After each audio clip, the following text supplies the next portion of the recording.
Ya, terima kasih tadi sebelumnya kepada host yang sudah memberikan kesempatan kepada saya untuk melanjutkan acara kita berikutnya.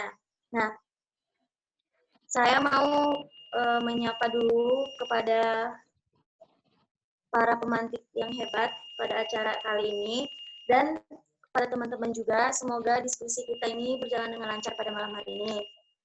Nah, adapun CV dari pemateri kita pada malam hari ini,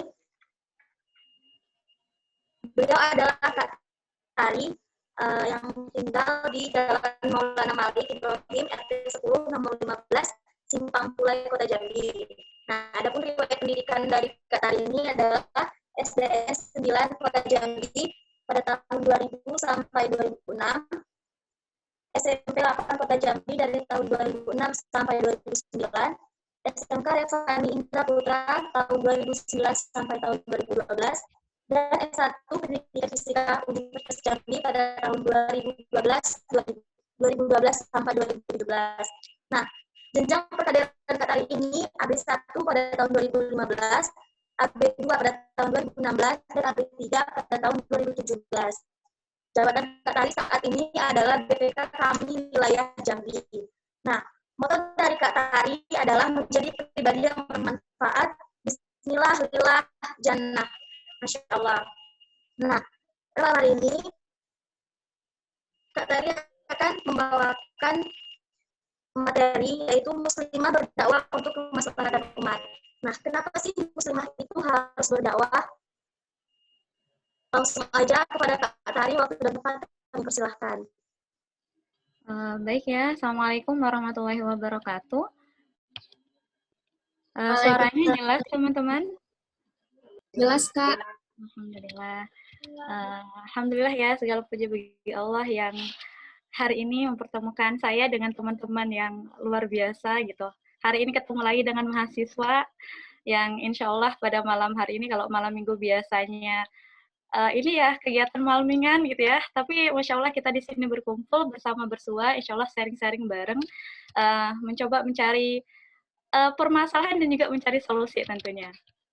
Ini sebentar ya. Kok? Ya, baik ya. Nah, malam ini ya, saya akan sedikit membahas ya mengenai muslimah berdakwah untuk kemaslahatan umat. Ini nggak ada mukadimah, nggak apa-apa ya, langsung aja kita ya, biar lebih ini. Afwan. Kak. Oke. Jadi yang akan kita bahas malam ini mengenai muslimah berdakwah untuk kemaslahatan umat. Nah, kalau dari apa ya, dari judul ini kan kita udah ngelihat ya muslimah berdakwah. Penting nggak sih kira-kira muslimah itu untuk berdakwah gitu? Atau ya sudahlah Kak, yang penting kita tuh baik, ya udah selesai gitu. Atau penting gitu. Ya, boleh di chat ya penting Kak atau enggak gitu, boleh ya.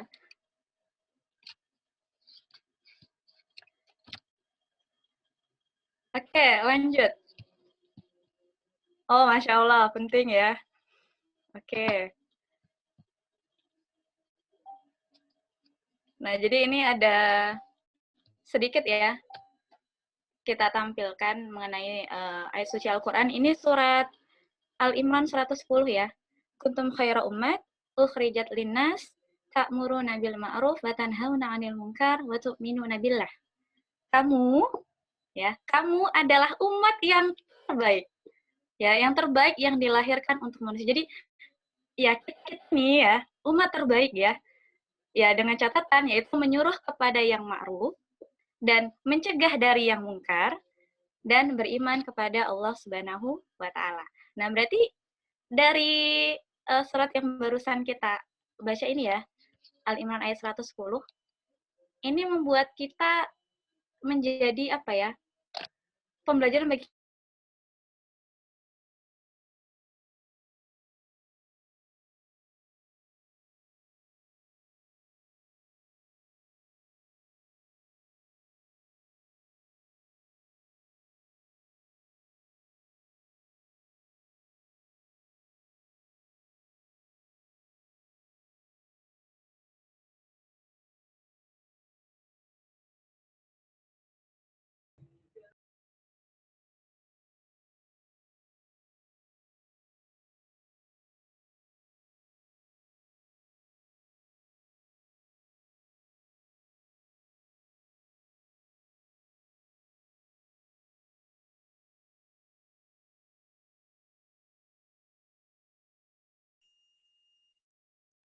Maaf teman-teman, apakah suara Kak Tari kedengaran?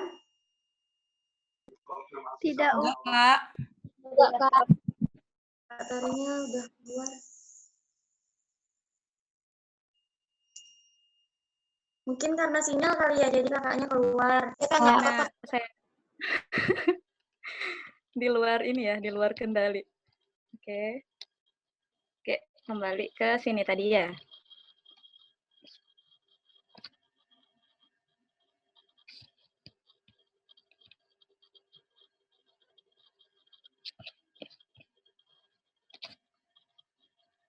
Nah, yang coba saya tampilkan ini adalah beberapa kasus di Jambi ya, masalah perceraian gitu ya.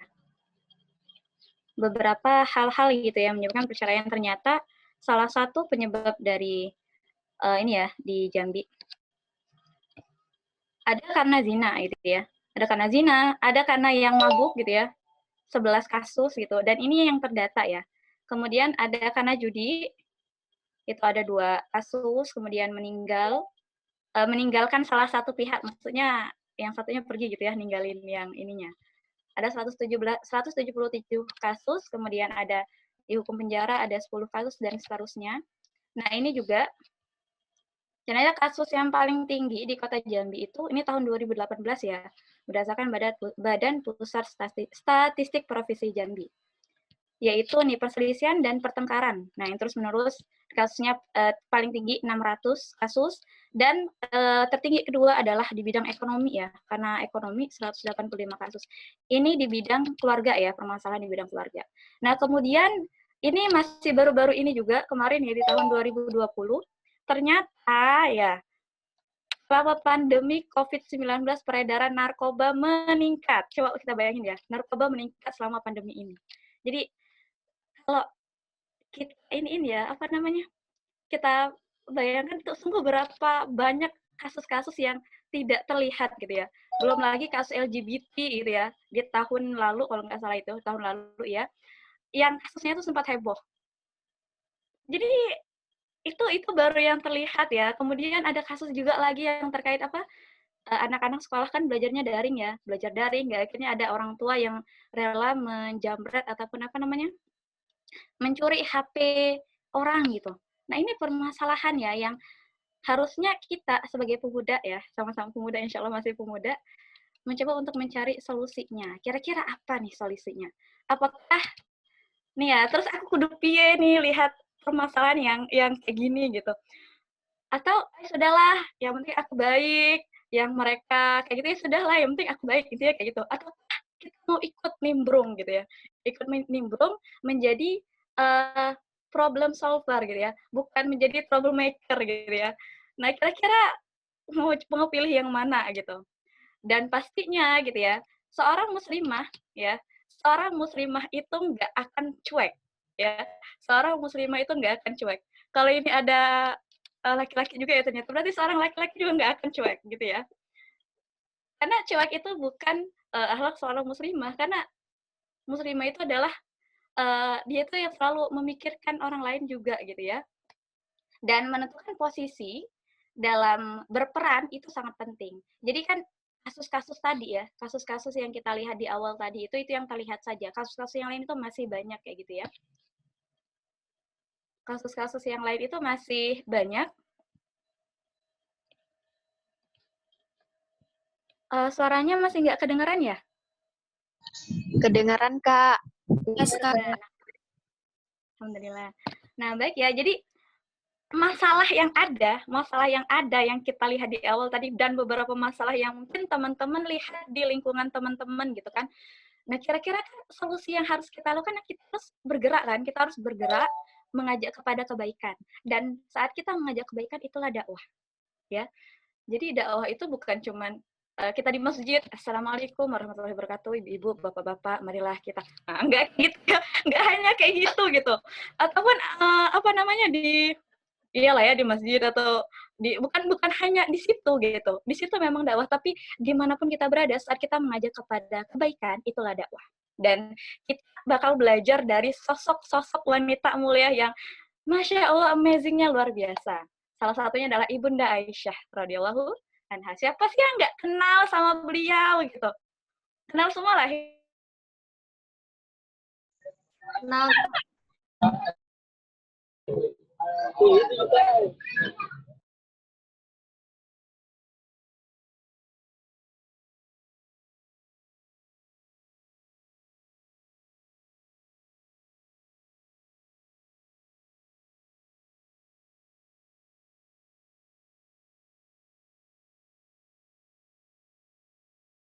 Hadis paling banyak gitu ya. Dan kita kenal ya Ibunda Aisyah ini seorang yang muda gitu ya, yang muda, yang energik, yang ya masya Allah lah pokoknya ya. Nah, kita belajar ya. Nih kita nih masih muda nih ya, masih muda insya Allah ya, masih muda, masih imut-imut wajahnya gitu. Nah, kira-kira apa yang udah apapun atau apa yang mau kita lakuin nih selagi masih muda, ataukah mikirnya gini, ah sudahlah kan masih muda, nikmatin aja masa muda, nanti pas tua aja baru ini gitu. Apakah kita akan seperti itu gitu? Mau mengambil peran sejak masih muda gitu. Harusnya pastilah saya yakin sih pasti teman-teman bakal milih yang selagi muda gitu ya. Selagi muda pasti ya selagi bisa berbuat banyak kenapa harus enggak gitu ya. Nah, itu Ibunda Aisyah, periwayat hadis paling banyak dan beliau itu sosok yang amazing banget sih bagi seorang wanita. Jadi wanita itu enggak hanya seputar dia baik, cukup, enggak. Tapi Ibunda Aisyah ini beliau itu baik ya. Beliau baik, beliau punya banyak ilmu, bahkan beliau yang mengajarkan para sahabat maupun sahabiah saat Rasulullah wafat. Rasulullah sudah wafat, kemudian beliaulah yang mengajarkan hadis-hadis kepada para sahabat dan sahabiah di masa itu. Nah, kita nih kemana nih ya gitu. Jadi kenapa saya menampilkan sosok ini ya maksudnya biar kita tuh punya sosok loh, kita tuh punya contoh loh seorang wanita gitu. Jadi contohnya bukan hanya lihat siapa tuh ya artis-artis itu gitu. Kita punya contoh nih ini, ya udah contoh ini dulu gitu. Kemudian yang kedua, Asyifa binti Abdullah. Kenal nggak?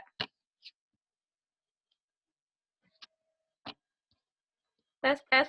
Boleh di chat.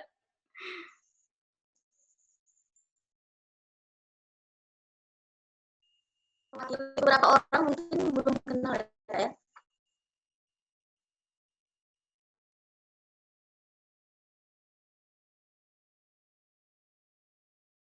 Nah, ini sedikit diulang ya.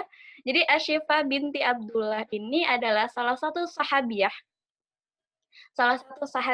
yang amat the best luar biasa. Jadi beliau ini dari kalangan Quraisy ya, dari kalangan terpandang lah di Jazirah Arab. Nah, beliau ini udah bisa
Lalu ya teman-teman karena kondisi kita seperti ini, kadang-kadang jaringannya memang kurang bagus gitu. semangat. Mungkin nanti Kak Tari bakal masuk pagi ketika sinyalnya sudah bagus. Karena ya beginilah kondisi kita sekarang, gitu kan. Seperti yang Masya Allah, ini Chef Marsanda Putri. Oke, Hafsah binti Abu Bakar. Hafsah binti Umar. Oke, sip. Nanti chat ya, ada reward. Oke, sip. Satu orang udah ya. Jadi nanti akhir Mbak MC ya, tadi dicatat itu yang apa namanya? Yang ngejawab benar. Jadi Ashifa itu tadi adalah guru dari ini ya, anaknya Umar bin Khattab, dan tadi jawabannya udah benar. Sip. Tolong dicatat ini Mbak MC ya. Siapa namanya tadi? Benar Hafsah. Nah, metode dakwah. Jadi kan kita udah tahu nih ya, tadi bahwa dakwah itu penting ya. Dakwah itu penting. Maka ya kita minimal tahu dulu sih metode dakwah gitu, kenalan gitu ya. Metode dakwah itu apa aja gitu. Yang pertama ada namanya dakwah fardiyah. Nah, kalau dakwah fardiyah ini biasanya itu personal. Maksudnya kayak ya berdua gitu. Kita tuh intens ngajakin dia gitu. Mungkin punya teman yang deket banget gitu. Nah, ya kita ngajakin dia itu secara intens gitu. Jadi lebih ke personal gitu ya. Kalau bahasa kita tuh face to face, heart to heart gitu ya. Seperti itu. Nah, kemudian yang kedua ada namanya dakwah bilisan. Jadi lewat perkataan. Ya. Mungkin teman-teman nih ada yang pintar dalam berbicara gitu ya. Pintar dalam suka public speaking gitu, suka ngoceh-ngoceh, suka berbicara lah gitu. Nah, mungkin bisa memanfaatkan aplikasi kayak podcast kayak gitu ya, ataupun nge-vlog tuh. Assalamualaikum guys. Nah, gitu ya. Tapi isinya itu daging gitu. Maksudnya kita tuh ngajakin orang, ataupun misal nih lagi jalan ya sama teman, terus temennya buang sampah sembarangan. Nah, mungkin bisa dicagil lah gitu ya. Guys, jangan dong mau sampah sembarangan hari gini. Nah, pokoknya dengan bahasa kita gitu ya. Dengan bahasa kita ya. Ya, anak zaman sekarang lah gitu ya. Jadi lewat perkataan kita berdakwah. Terus yang ketiga, ada namanya dakwah bil kalam. Jadi lewat tulisan. Nih yang suka-suka buat quotes-quotes gitu ya.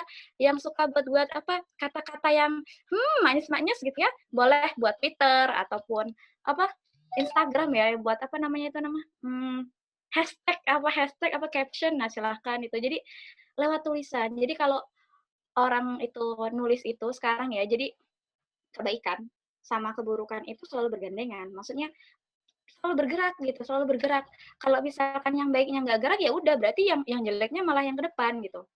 Nah, Ana sedikit cerita, waktu itu ikut lomba lomba nulis gitu kan. Terus menang kan, dapat juara 2 alhamdulillah. Terus dapat hadiahnya tuh hadiah buku kan. Sekali pas buka judulnya itu astagfirullah kok judulnya kayak gini gitu. Akhirnya nggak kebaca dan emang nggak disentuh gitu karena ngelihat judulnya udah aneh. Jadi baru sadar kan, oh ternyata mereka itu gitu ya bergerak juga lewat tulisan. Nah, kalau yang baik-baiknya nggak mau bergerak lewat tulisan ya sudah gitu. Kelar dunia pertulisan kita gitu. Jadi harapannya yuk kita bergerak juga di bidang tulisan ya. Bagi yang ini expert di bidang tulisan. Nah, kemudian ada dakwah bilhal melalui perbuatan. Maksudnya kita tuh kayak mencontohkan gitu. Misal ya nih, teman-teman di kampus lagi nongkrong-nongkrong gitu. Mungkin kita orangnya nggak enakan maksudnya itu takut dibilang inilah, sudah. Akhirnya kita saat azan langsung ambil ini. Seterusnya kayak gitu. Akhirnya teman-teman yang ngeliat kan, oh Dioni kayak gitu. Oh pantes, ini nilai dia bagus-bagus, dia datang ini terus kayak gitu. Kadang kalau kuat suka nyasar substansinya. Masya Allah. Ya, jadi kalau kuat silahkan inilah ya, sesuaikan dengan ininya. Oke, lanjut ya di dakwah tadi lewat perbuatan. Jadi ya kita mencontohkan gitu. Karena dakwah lewat contoh kita itu jauh lebih baik gitu. Lebih expert. Karena saya kan seorang guru dan dunia kampus sama dunia pasca kampus tuh bedanya tuh luar biasa gitu. Kalau di kampus kan energi gerak sana sini gitu kan. Nah, kalau di dunia pasca kampus itu beda banget gitu. Kita nemuin orang-orang yang karakternya tuh bedanya luar biasa. menemui anak-anak yang Masya Allah luar biasa juga gitu. Awal-awalnya itu agak-agak shock, karena Masya Allah anak ini kok gini gitu. Tapi lama-kelamaan, kakak bisa nanti kirimin materinya. Oke, sip, nanti dikirimin. Oke, nah lewat itu ya. Jadi kalau guru itu lebih ke contoh sih. Jadi anak-anak zaman sekarang itu mereka itu pintar gitu. Jadi waktu itu kan sekolah lah biasa gitu, sudah masuk, udah baris kan, udah baris. Terus ada guru yang datang telat, ada guru yang datang telat. Terus di ini kan masuk ke kelas. Terus ngebahas lah kan, ngebahas ada belajar PPKN waktu itu ya. Jadi saya tuh yang aja lah bahasannya tuh tentang disiplin kemarin itu, tentang disiplin. Terus anak tuh celoteh, bu, kami B disuruh disiplin, tapi bapak yang itu B datangnya telat terus semua. Jadi jelek gitu kan. Oh, anak ini berpikirnya sampai seperti itu kayak gitu. Jadi ini pembelajaran yang amat sangat harus kita ini ya, bahwa memang perbuatan ya, sadar atau nggak sadar, terkadang yang kita lakukan itu menjadi frame berpikir orang. Dan terkadang ya saat yang kita lakukan bagus, itu malah menjadi dakwah untuk orang. Tapi saat itu ya kayak gitu, nah itu bisa menjadi, ya itu juga apa, agak-agak keburukan atau celah gitu. Nah jadi semangat ya, ih susah ya emang. Ya karena susah dapatnya surga gitu ya. Sip, lanjut. Ada dakwah bil hikmah. Jadi kalau hikmah ini lebih ke persatuan semuanya.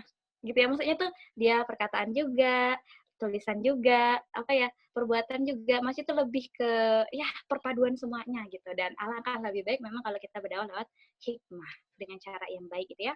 Dan kalau ngebahas metode-metode dakwah nih, nah kita bisa belajar dari salah satu wanita mulia juga yang bernama uh, Ibunda Zainab binti Jahsy. Ada yang kenal? Boleh di chat, ada yang kenal Kak? Kenal gitu. Atau belum kenalan Kak? Atau baru tahu ini kenal namanya? Ada belum ada ya? Ada yang udah kenal?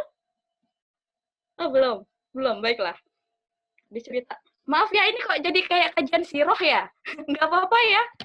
Maksudnya biar kita, apa namanya, oh ternyata yang aslinya ada benar-benar nih orang yang kayak gini gitu. Jadi Zainab binti Jahsy ini adalah wanita mulia. Beliau adalah salah satu istri Rasulullah Shallallahu Alaihi Wasallam yang amazing, luar biasa. Kenapa? Karena beliau ini kalau kita bahasan sekarang itu filantropi di zamannya. Kok kayak gitu ya? Makanya kok kayak gitu.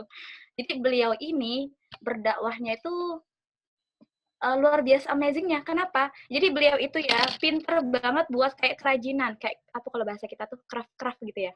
Nah, anyaman lah, dari gerabah lah, apa-apa. Pokoknya kerajinan yang kayak gitu. Dan beliau bisa itu, beliau nggak hanya untuk dia sendiri gitu, diumpetin ya udah yang aku deh nanti. Enggak kayak gitu beliau. Beliau bisa, beliau ajarin ke orang-orang. Beliau ajarin ke ibu-ibu yang lainnya. Makanya beliau itu disayang gitu sama ibu-ibu yang lain juga gitu kan, Masya Allah. Dan catatan lagi ya, beliau itu membuat barang-barang tadi, kemudian dijual. Dan yang hasil dari jualan itu semuanya disedekahkan di jalan Allah. Masya Allah kan luar biasa gitu ya. Punya ilmu nggak pelit, dikasih ke orang-orang. Kalau bahasa kita tuh kayak, ah? Oh, kayak ada suara ya?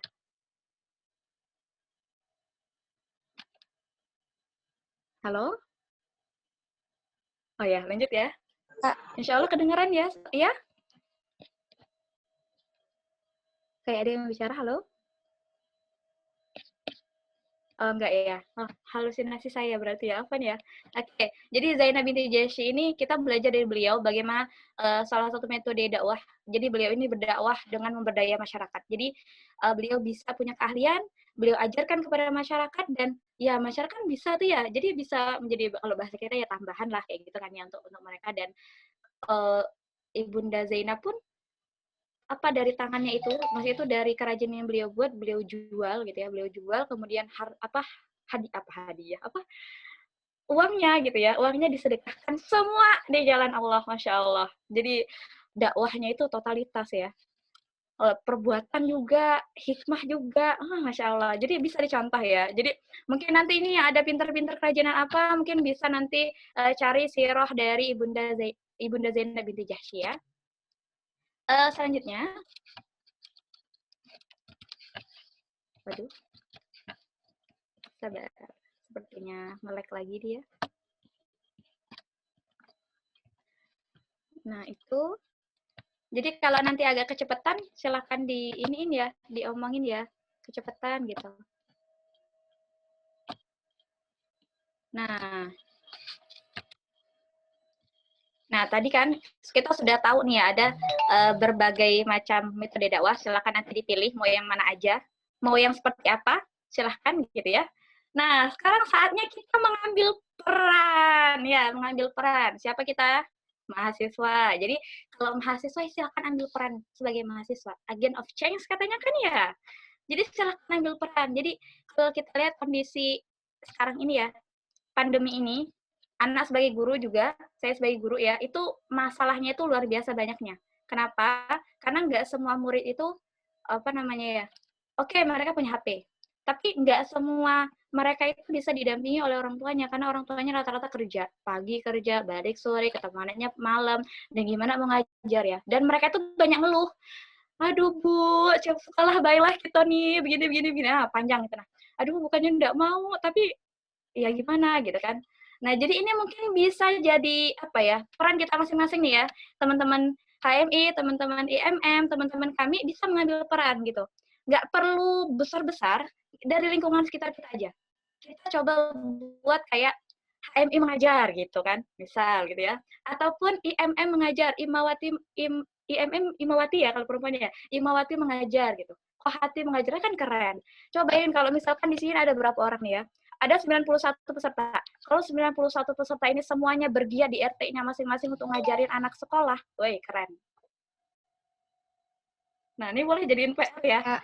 Mungkin sip ya. Jadi kita semua ini bergerak. Ini seperti yang teman-teman kami lakukan. Ini kegiatan mengajar biasa ya di Pulau Pandan. Jadi ya kita mengambil peran gitu ya, mengajar di Pulau Pandan, ya anak-anak di sana lah gitu. Kemudian, kok ini jadi promosi ya? Enggak promosi ya, maksudnya itu loh, apa, ini aja contoh.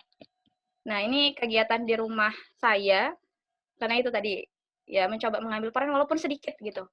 Anak-anak dekat rumah. Nah, ini sering dengar lah ya teman-teman ya, sering dengar pasti gitu.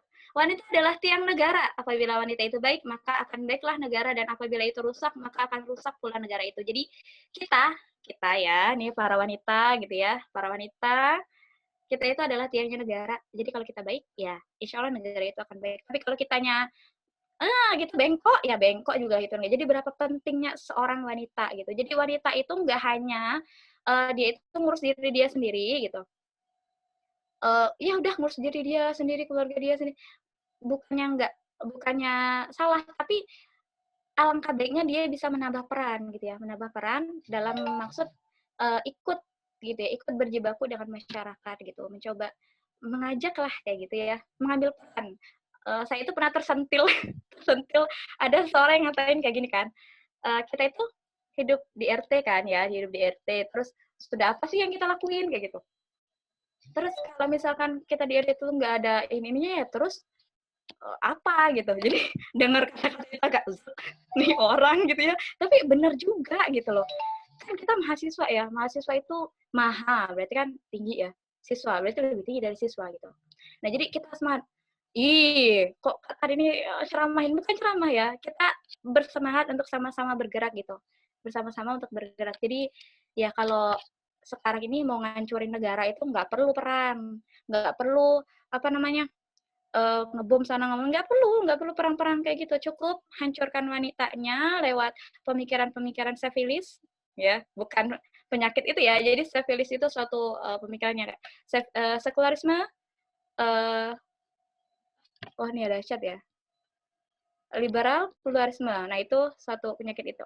Kalau wanita tiang negara, laki-laki apa ya? Lantai. Masya Allah. Jadi laki-laki dan perempuan itu memiliki ini ya, memiliki perannya masing-masing. Jadi kalau laki-laki adalah qawam, adalah pemimpin ya, laki-laki adalah pemimpinnya wanita, dan wanita itu yang menjaga gitu. Dan wanita itu adalah pendidik peradaban. Jadi tembok. Enggak. Laki-laki itu qawam, laki-laki itu pemimpin. Ini perumpamaan maksudnya gitu. Wanita itu penting ya. tanpa mendiskreditkan laki-laki ya, maaf. Oke, lanjut. Jadi kan udah tahu ya bahwa sembarang yo. Udah ya, kembali ke ini kita. Jadi kita udah tahu ya, kita udah tahu bahwa dakwah itu wajib. Dakwah itu bukan hanya untuk ya kan kerenan, no gitu ya. Tapi dakwah itu karena kita yakin bahwa itu adalah suatu kewajiban, itu adalah suatu kebutuhan kita sebagai seorang muslim, sebagai seorang manusia gitu. Dan ada beberapa hal yang perlu kita jaga gitu. Karena sekali lagi ya, setan itu luar biasa pinternya gitu. Kanan kiri dia selalu kanan kiri depan belakang selalu niup-niup tuh. Nah gitu kan. Nah, jadi harapannya gitu ada beberapa hal yang memang harus kita perhatikan. Yang pertama adalah niat. Ya, niat. Jadi ya teman-teman udah sering dengar lah ya hadisnya ya innamal a'malu binniyat wa innamal likulli imri'in ma nawa. Gitu ya. Barang siapa kita itu akan mendapatkan apa yang kita niatkan. Faman kana hijratuhu ilallahi wa rasulih fa hijratuhu ilallahi wa rasulih. Barang siapa berhijrah karena Allah dan Rasulnya, maka dia akan dapat Allah dan Rasulnya. Tapi barang siapa yang berhijrah itu faman kana hijratuhu yusibuha awi mro'ati yang kibuha fa hijratuhu ila ma hajaru ilai. Maka dia akan mendapatkan, jika dia itu berhijrah karena wanita yang ingin dia nikahi, ya udah, ya dapat itulah gitu. Gak dapat Allah, gak dapat Rasulnya. Tapi kalau kita niatnya karena Allah ya sudah dapat semua. Sama seperti malam ini ya. Di pertengahan ini kita lurusin niatnya lagi ya. Niatnya bukan karena nggak enak sama kakak ketua Kohating, bukan karena nggak enak sama kakak ketua Imawati, tapi memang benar-benar kita mensadarkan diri gitu ya di sini untuk sama-sama mencari solusi ya. Seperti itu. Oke, menjaga niat. Jadi menjaga niat dari awal sampai akhir. Kemudian yang kedua, ya dakwah itu dengan cara yang nice, dengan cara yang baik gitu ya. Jangan pula kau nih kok kayak gitu, kau nih ahli neraka, nih nomor surah. Jangan pula kayak gitu dilempar. Bukannya mereka malah mau ngikut kebaikan, malah mereka kabur gitu. Jadi ya dakwahnya dengan cara yang baik, dengan cara yang lembut gitu ya. Ya bahasa kita lah sama teman-teman kita gimana gitu. Nah kemudian yang kedua, kami konsep hidayah. Nah ini penting. Jadi kalau misalkan kita ngajakin orang, terus orang itu maksudnya tuh belum bisa berubah jelek gitu ya. Jangan pula kalian bilang, kau nih udah dibilangin masih juga ini. Jangan pula kayak gitu ya. Jadi memang hidayah itu hak mutlak Allah. Hak mutlak Allah. Kita hanya usaha. Yang terkait hidayah itu ya tergantung dianya lagi gitu kan. Dianya lagi ya gimana kalau dianya juga nggak mau ya susah juga gitu kan. Jadi ya terkait dia terkena dia berubah atau enggak ya itu urusan Allah. Yang penting kita tetap usaha ya. Jadi jangan pula nanti temannya udah didakwahin, diajakin kajian, diajakin apa terus nggak mau terus kalian cuekin, kalian nggak tegur 5 hari 5 malam ya. Jangan kayak gitu ya. Jadi paham banget bahwa konsep hidayah itu adalah hak prerogatif Allah. Jadi kita hanya usaha aja. Kemudian yang keempat, menjadi pribadi pembelajar. Nah, kita sudah meniatkan aku ingin terjun di dakwah ya. Aku ingin terjun ngajakin orang kepada kebaikan. Ya udah, berarti mulai dari situ harus belajar untuk menambah kapasitas diri. Lewat apa? Ya baca buku bisa, atau dengar kajian, atau diskusi sama teman-teman kayak gitu. Atau diskusi sama senior gitu ya. Nah, jadilah pribadi pembelajar, jangan mudah puas. Hari ini bahas ini udah aku puas, udah bisa enggak mau belajar lagi. Ya jangan kayak gitu. Ya. Wanita muslimah dakwah gitu ya. Enggak kayak gitu. Dia akan terus belajar, enggak akan pernah merasa puas. Kemudian selanjutnya ada care ya, peduli. Ya kalau bahasa kita tuh ya gimana saat kita mau ngajakin orang tapi kita aja nggak deket sama dia, maksudnya tuh nggak terlalu peduli sama dia. Jadi ya satukanlah hati gitu ya. Jangan ini ya, saya satukan hati maksudnya tuh ya mendekatkan diri kepada orang yang ingin kita ajak kepada kebaikan itu gitu. Pokoknya care lah, peduli gitu. Saat dia tertimpa masalah ya kita menjadi orang pertama yang nolong gitu ya. Nah itu care. Kemudian yang selanjutnya perhatikan timing. Jadi kita berdakwah itu perhatiin waktunya juga, jangan sembarangan asal ini. Misal ya ada teman ibunya baru meninggal gitu misal ya. Kemudian kan si teman kita ini mungkin nangis ya terisak gitu kan. Nah, jangan pula nanti kalian bilang sama teman kalian, jangan nangis kayak gitu, nggak boleh nangis terlalu apa namanya itu, terlalu kayak gitu tuh nggak boleh, nanti kau masuk neraka gini. Nah, jangan pula kayak gitu ya. Jadi memang apa ya, jangan gunakanlah waktu-waktu yang tepat gitu. Masa temennya baru aja kehilangan ibunya lah dikasih nasihat kayak gitu, ya ngamuk lah dia gitu ya. Jadi perhatikan memang waktu yang tepat kayak gitu. Misalnya tabayun, kenapa harus tabayun? Karena nggak semua berita itu benar gitu ya. Jadi maksudnya gini, kan tadi kita disuruh amar ma'ruf ya, mengajak kepada kebaikan. Kemudian kita disuruh juga untuk nahi mungkar kan. Nah, jadi saat kita mendengar kemungkaran ya kita coba tabayun dulu, benar enggak nih gitu kan. Nah, kalau misalkan berita jelek itu benar, ya udah kita coba nasihatin, kita coba inilah gitu ya. Nah, selanjutnya adalah berkesan. Jadi kalau bisa dakwah itu berkesan.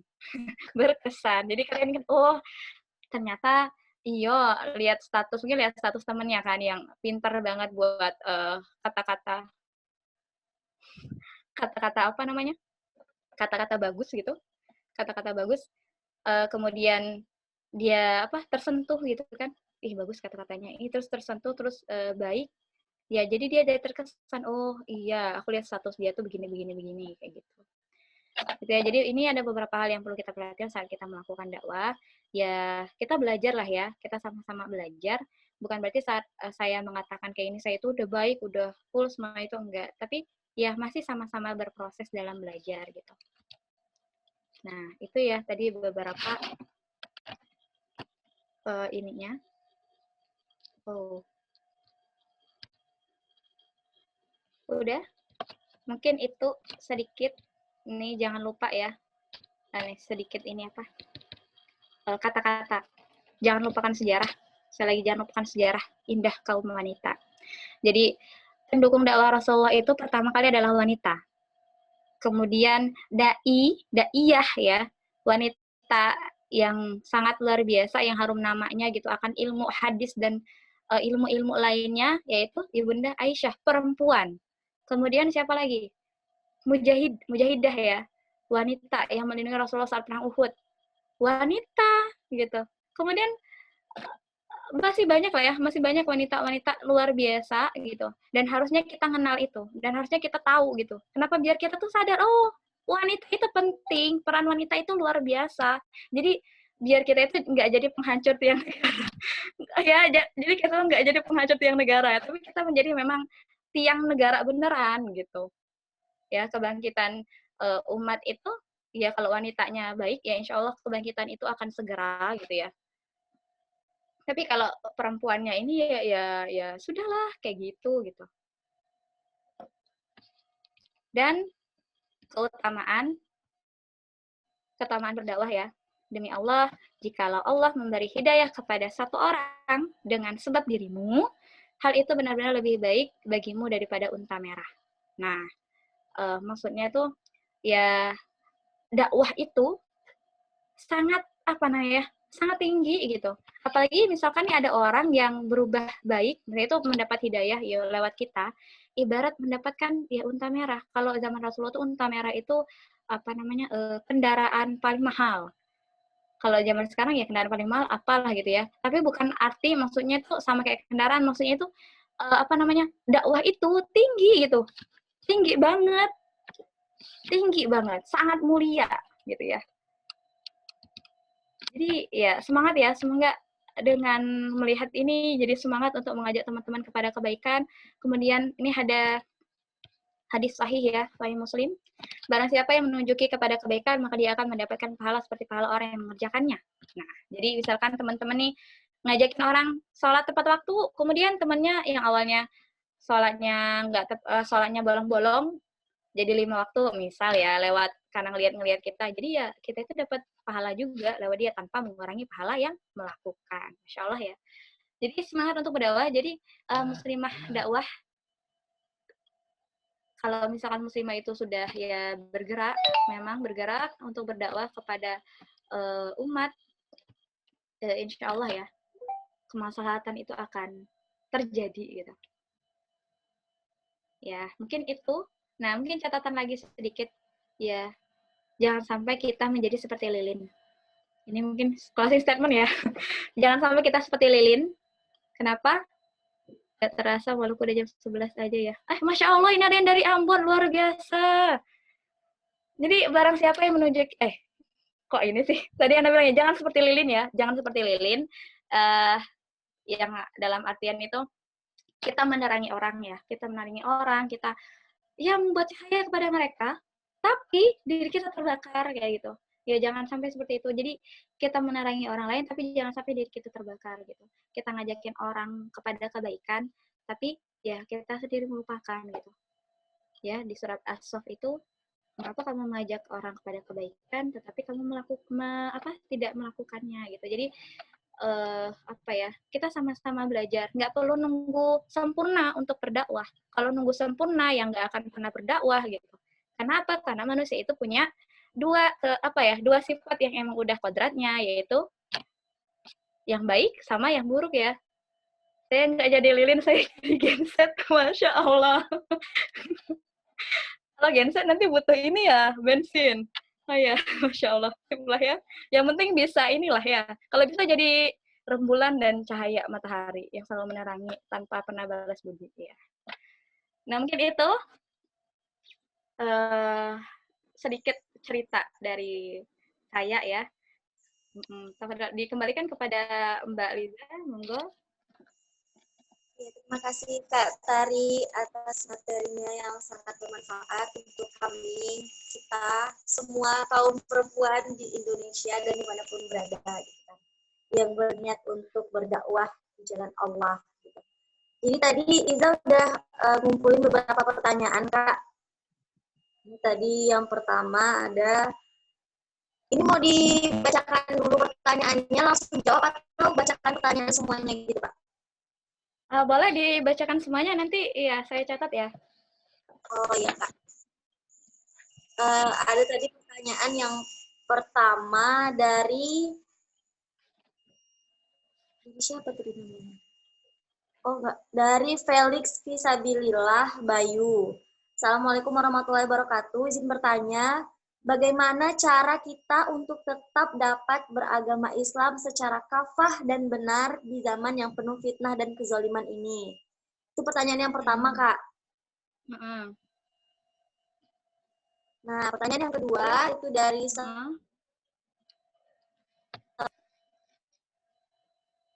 pertanyaan yang kedua itu dari saudari 20 Vivo Sabila dari Prodi Psikologi Angkatan 2020. Bagaimana solusi kakak terhadap salah satu kemaslahatan umat, khususnya wanita yang masih ada mengikuti tradisi-tradisi orang barat, begitu Pak pertanyaannya.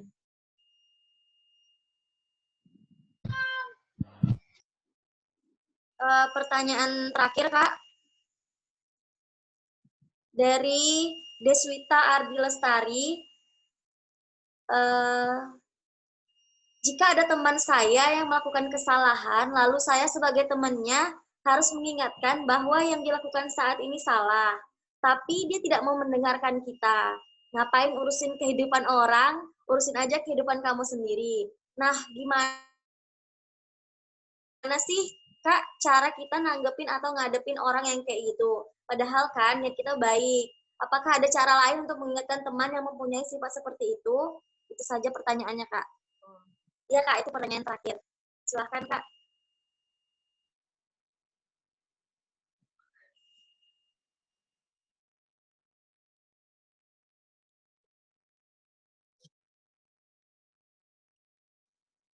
Maaf teman-teman, ini Kak Tari mungkin sinyalnya sedang tidak bagus begitu ya, jadi dia sedang keluar.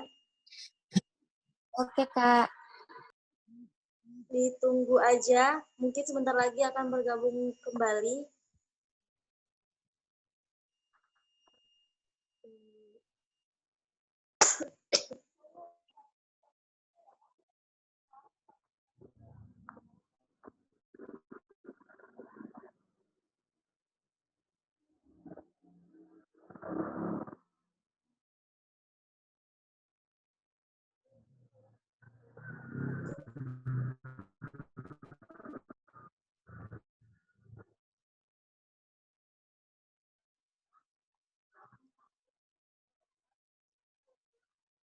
Maaf, ngilang tadi. Ya, diulang ya nomor 3, Mbak. Iya, Kak. Pertanyaan nomor 3 dari Deswita Ardi Lestari. Jika ada teman saya yang melakukan kesalahan, lalu temannya tuh nggak mau diingetin gitu kan, ngapain kan ngurusin kehidupan orang gitu, mending ngurusin kehidupan sendiri. Nah, gimana cara kita nanggepin orang yang kayak gitu? Nah, apakah ada cara lain untuk nanggepin untuk menasehati orang yang seperti itu gitu kan?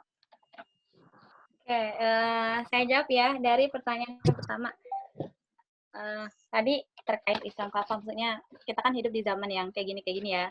Terus gimana sih biar kita itu tetap menjaga keislaman kita lah, mungkin bahasanya seperti itu ya. Nah, memang ya kita itu hidup di zaman yang kayak gini ya, yang penuh dengan berbagai macam problema gitu.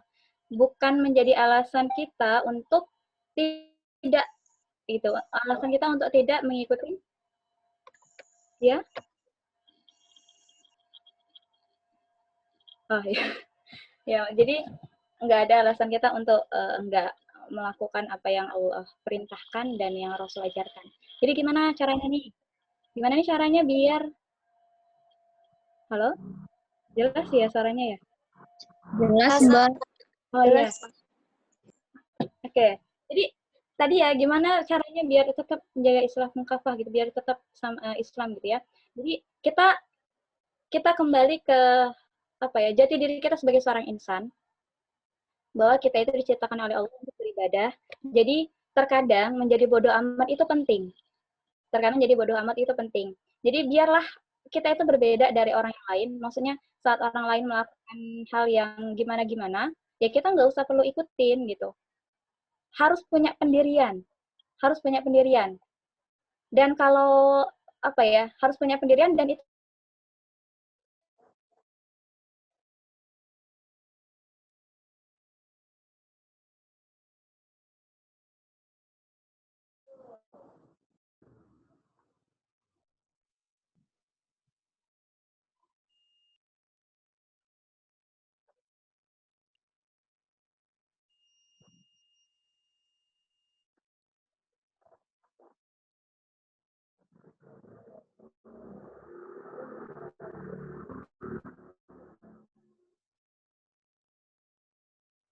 Halo Kak Tari.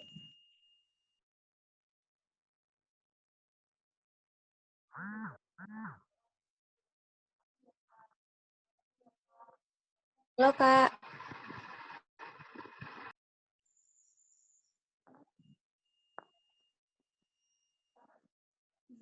Mohon maaf ya teman-teman, ini karena memang kondisi sinyalnya nggak bagus gitu ya, jadi sabar nungguin Kak Tarinya masuk lagi. Moderator.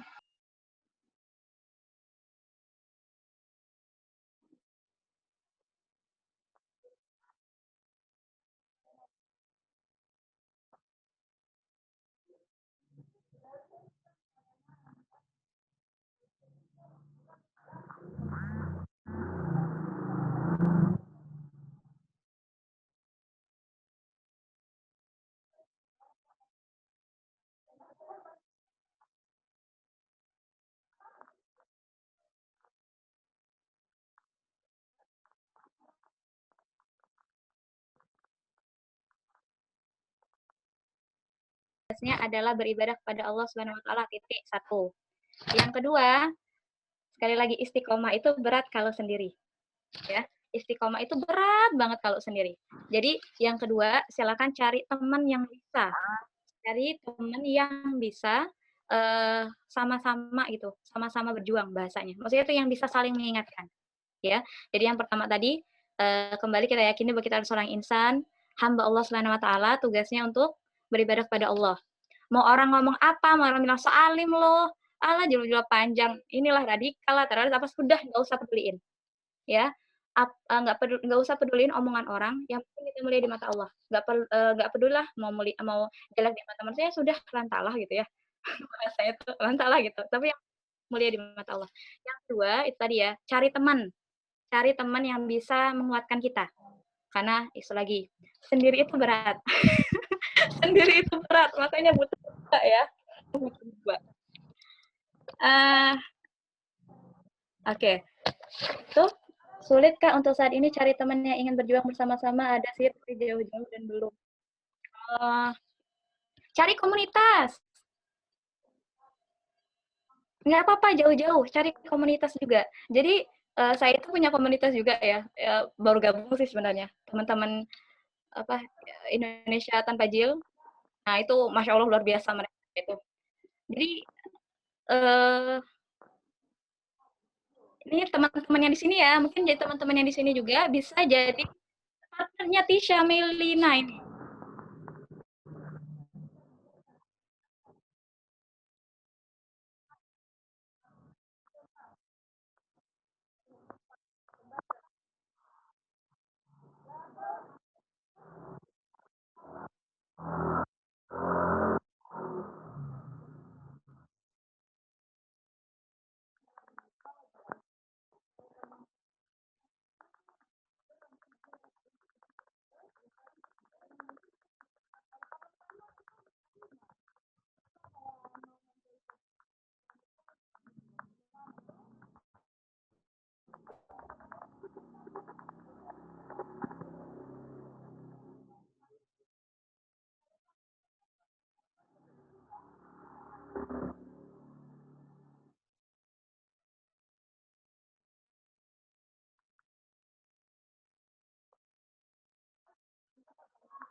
Oke, yang pakai suara aja nggak apa-apa ya tanpa videonya. Ada yang suka baca atau pantang sesuatu yang berbau feminis? Oh iya, ada insya Allah. Iya, tanpa video, ya sip. Afwan tanpa video maksudnya mungkin jaringannya ya, jadi biar lancar tanpa video aja ya. Iya, Kak. Nah, jadi kembali tadi.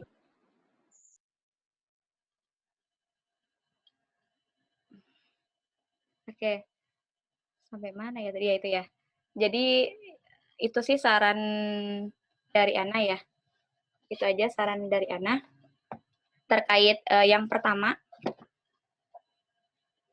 Kemudian yang kedua, terkait tradisi barat ya.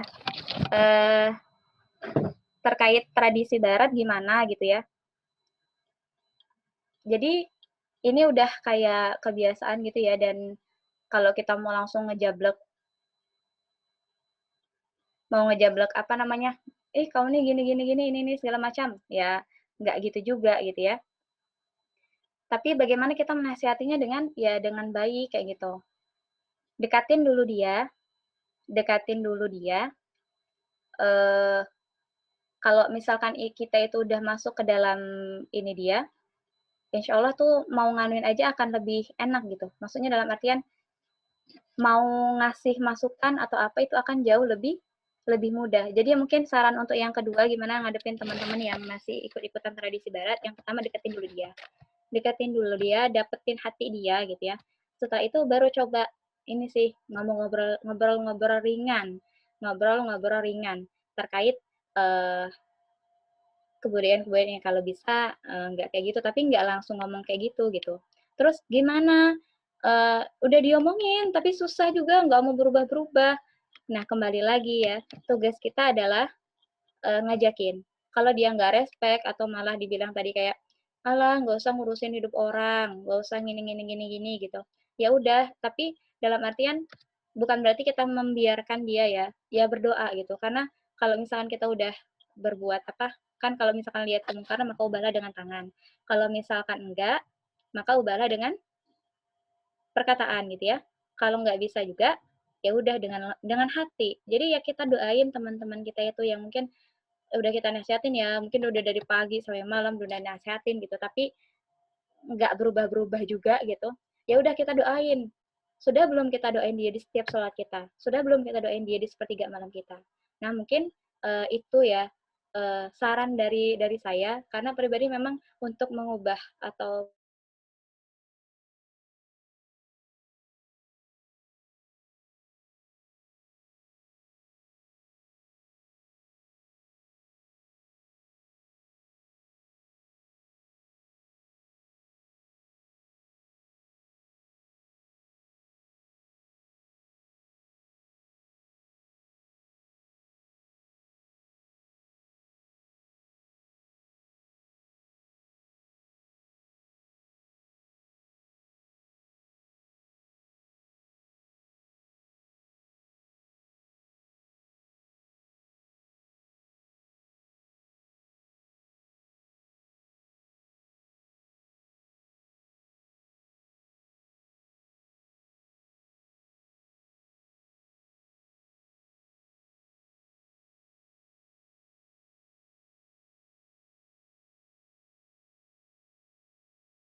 nah mungkin itu aja Mbak Liza. Apaan tadi hilang lagi keluar? Ya, Kak, makasih, Kak.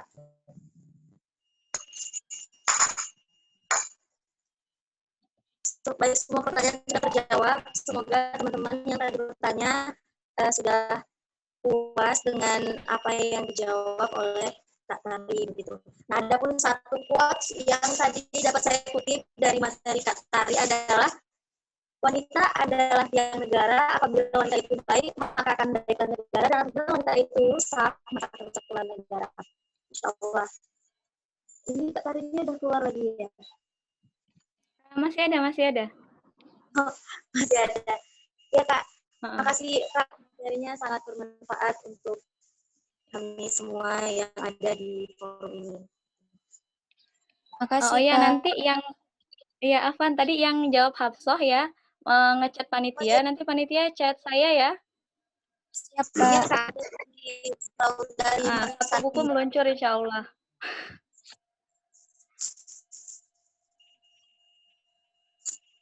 Jazakallah Kak Tari atas materinya malam ini.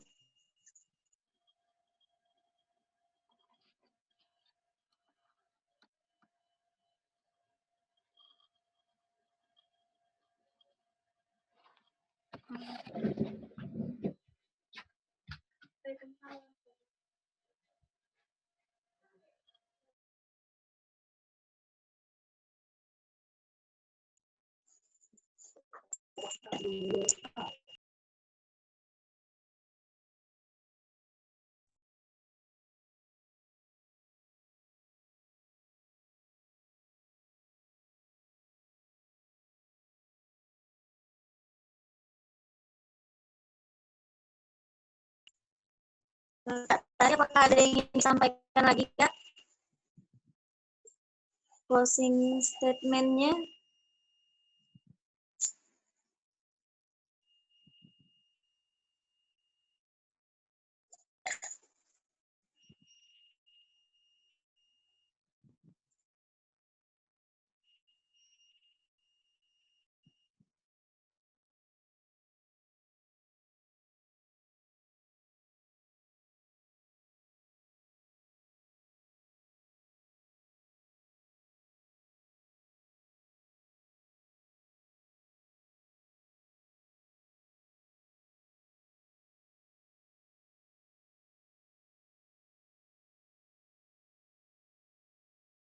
Moderator Kak tadi kayaknya udah keluar dari Zoom.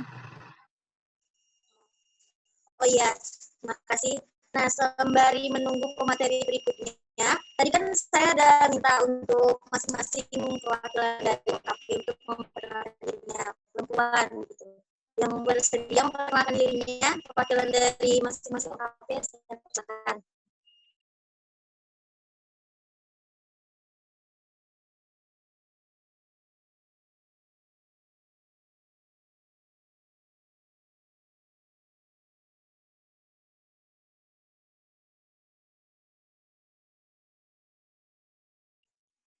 Tadi mohon untuk kepada peserta jangan nulis dulu karena kita masih ada materi satu lagi gitu.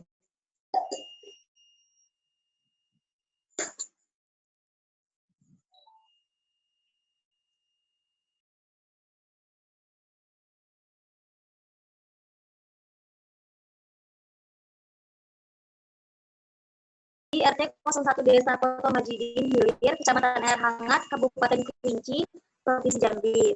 Nah, riwayat pendidikan beliau yaitu SDN 119 Poto Majidin Hilir. Lalu MTS-nya di MTS Air Hangat dan MAN-nya MAN 1 Sungai Penuh. Sekarang di IAIN Kerinci. Nah, jenjang pengkaderan kakak ini yaitu Darul Arkam Dasar IMN tahun 2018, latihan instruktur dasar tahun 2019, Darul Arkam Madya tahun 2020. Nah, moto dari Kak Niken sendiri yaitu jangan jadikan masa mudamu sia-sia, Masya Allah. Ya. Mengingat waktu Kak ya, langsung saja materi dari kakak, waktu dan tempat saya persilahkan. Baik, terima kasih untuk kesempatannya. Sebelumnya, Assalamualaikum warahmatullahi wabarakatuh. Selamat malam semuanya.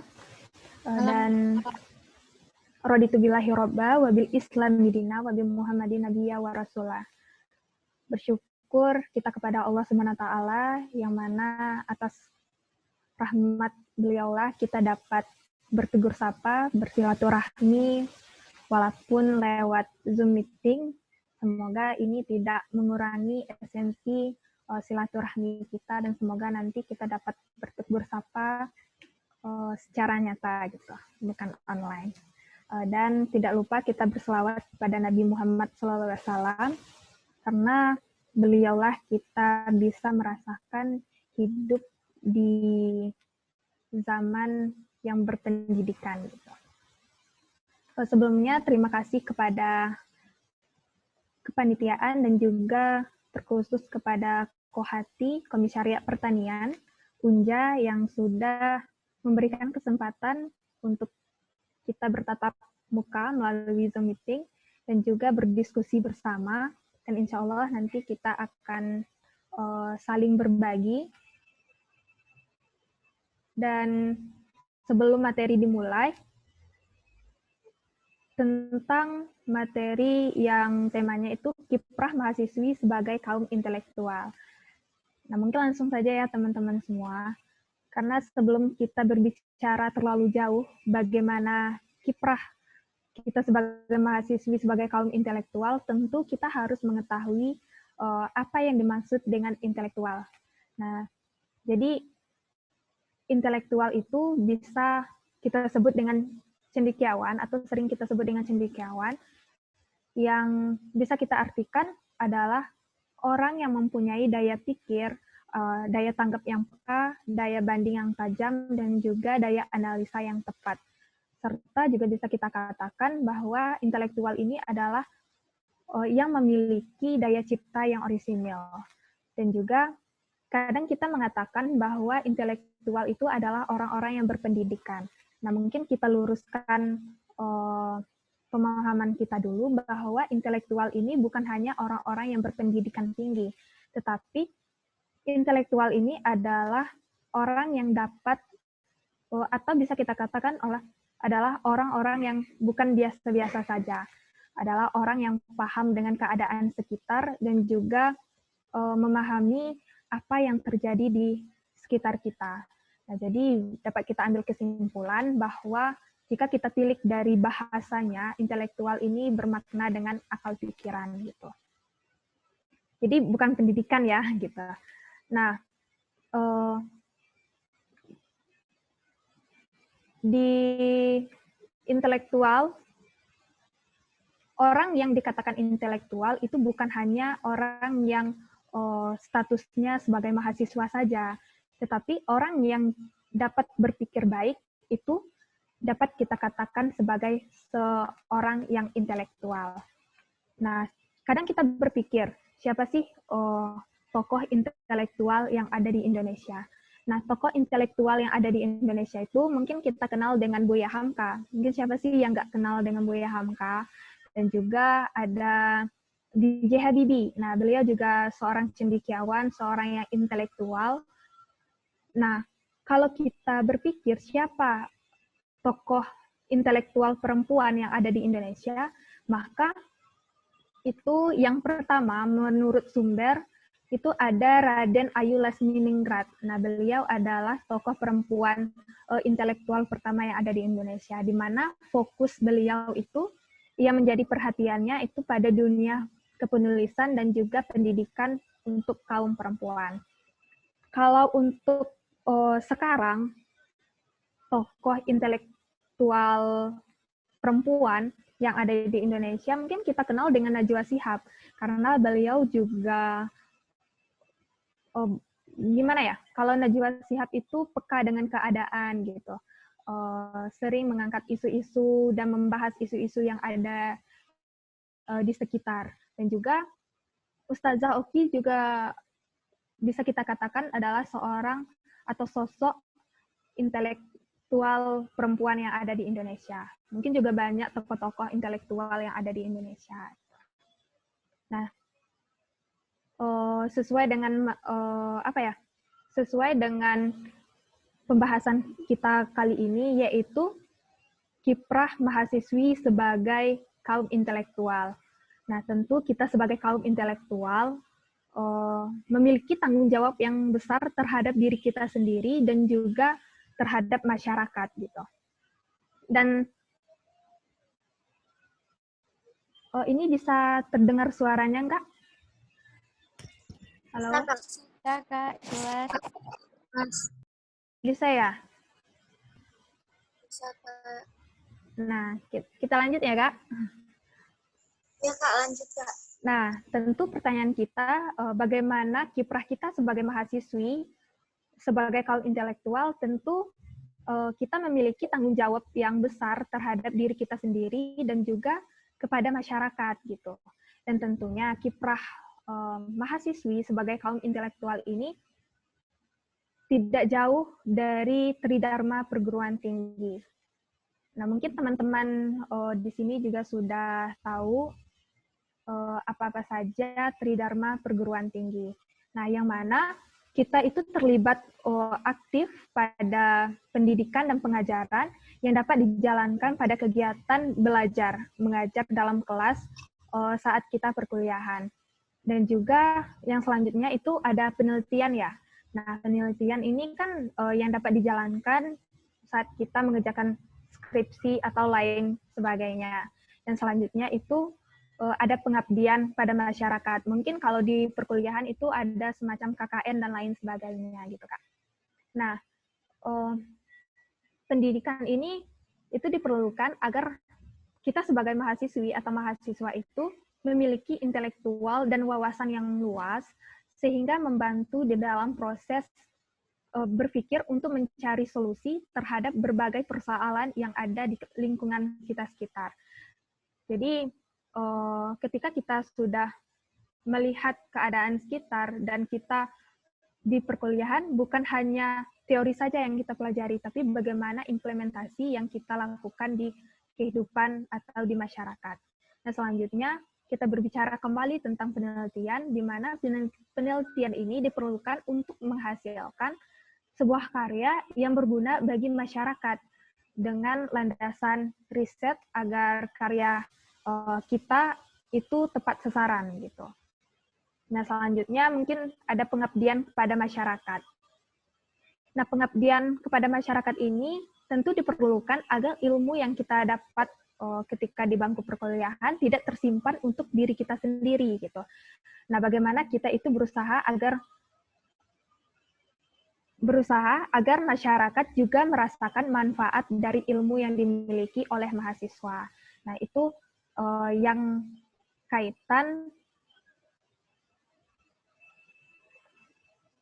Tridharma perguruan tinggi dengan kita sebagai kaum intelektual.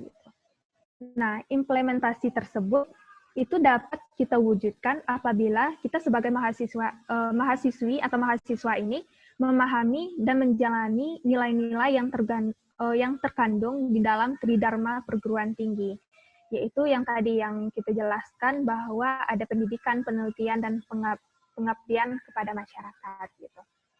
Nah, mungkin bisa dipahami ya, teman-teman. Boleh sampaikan kalau terlalu cepat untuk penjelasannya. Nah, kita sebagai kaum intelektual itu seharusnya kita mampu memainkan 4 peran pokok kita di dalam masyarakat. Nah, itu kita kenal dengan agen of change atau agen perubahan, ada social control atau kontrol sosial, iron stock, dan juga moral force atau suri tauladan. Nah, di mana 4 peran pokok ini sangat penting yang kita lakukan di kehidupan kita sehari-hari atau di kehidupan kita bermasyarakat. Karena sejatinya kalau kita sebagai kaum intelektual yang peka terhadap dunia sekitar kita atau keadaan sekitar kita, tentu kita harus memiliki peran pokok di dalam masyarakat dan peran pokoknya itu yang terdapat 4 peran pokok. Di mana kalau agen of change ini atau agen perubahan dimaksud tentu perubahan ke arah yang positif, di mana ketika kita melihat keadaan sekitar ada yang tidak sesuai dengan yang kita pahami atau yang tidak sesuai dengan konsep atau lain sebagainya, tentu kita harus melakukan perubahan ke arah yang lebih baik atau yang ke arah positif gitu. Nah, jadi ketika kita melakukan perubahan yang dimaksud untuk perubahan ke arah yang lebih positif, tentu itu tidak akan jangan sampai kita menghilangkan jati diri kita sebagai mahasiswi atau sebagai mahasiswa. Namun untuk mengubah sebuah sistem atau yang berlaku di masyarakat yang tidak sesuai atau lain sebagainya, hal utama yang harus kita ubah itu terlebih dahulu adalah diri kita sendiri. Nah, karena bagaimana kita ingin mengubah orang lain atau orang banyak atau masyarakat di sekitar kita sebelum kita merubah diri kita sendiri. Nah, bagaimana kita itu memberi contoh kepada masyarakat di lingkungan sekitar kita bahwa apa yang kita lakukan itu akan menjadi contoh bagi masyarakat itu sendiri. Secara tidak sadar, secara sadar pun orang akan mengakui bahwa kita itu adalah seorang mahasiswi, kita adalah seorang mahasiswa, kita adalah seorang yang pelajar. Tentu mereka menganggap bahwa kita ada sedikit perbedaan antara kita dengan mereka, bukan untuk mengatakan diri kita lebih baik atau bagaimana, itu bukan.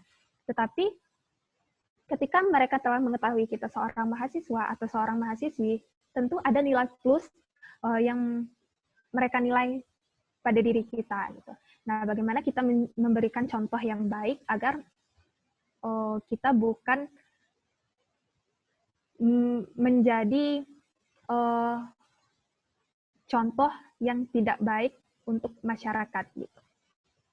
Nah, bagaimana kita ingin merubah orang banyak, tentu kuncinya tadi satu, yaitu kita merubah diri kita terlebih dahulu. Gitu. Nah, selanjutnya itu ada social control atau kontrol sosial, di mana kita sebagai mahasiswi atau mahasiswa itu akan menjadi, yang saya sampaikan tadi, bahwa kita itu akan menjadi seorang panutan gitu, panutan di masyarakat dengan berlandasan dengan ilmuwan pengetahuan yang kita miliki, yang kita pelajari di dunia perkuliahan dengan tingkat pendidikan dan juga norma-norma yang berlaku di sekitarnya dan juga pola berpikir kita. Nah, itu yang akan menjadi pegangan kita ketika melakukan kontrol sosial.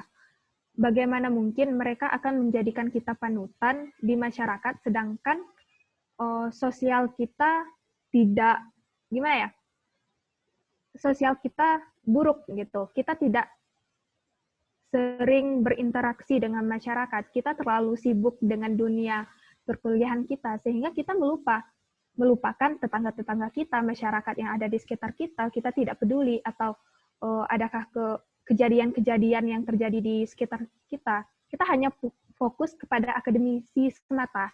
Nah, atau kita hanya fokus kepada dunia organisasi yang itu ada di luar atau bukan di lingkungan kita sekitar. Nah, seharusnya ketika kita menjadi kontrol sosial, kita harus peka dengan isu-isu yang ada di sekitar kita terlebih dahulu, baru kita mencangkup ke yang lebih lebar atau yang lebih luas gitu. Nah, selanjutnya itu ada iron stock, itu kita sebagai generasi penerus yang tangguh. Karena ketika kita menjadi mahasiswa atau mahasiswi, dapat menjadi iron stock, yaitu ketika mahasiswa atau mahasiswi ini diharapkan menjadi manusia-manusia tangguh yang memiliki kemampuan dan akhlak mulia yang nantinya dapat menggantikan generasi-generasi sebelumnya. Intinya, kita itu merupakan sebuah aset atau harta karun gitu. Nah, untuk harapan bangsa untuk kedepannya. Karena bagaimana bangsa ini kedepannya itu tergantung kita anak-anak mudanya. Maka sesuai dengan moto yang disampaikan oleh MC tadi, bahwa jangan sampai kita itu menjadikan masa muda kita itu sia-sia. Nah, bagaimana kita itu menjadikan masa muda kita bermanfaat untuk orang banyak, untuk orang-orang di sekitar kita, untuk keluarga kita, dan juga lain sebagainya gitu. Nah, bagaimana kita untuk menjadi generasi penerus untuk ke depan bangsa kita ke depan. Nah, selanjutnya itu ada kita sebagai suri teladan, di mana mahasiswa atau mahasiswi ini dituntut untuk memiliki akhlak yang baik.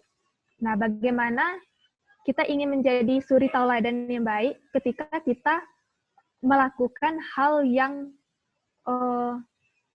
di luar nalar gitu.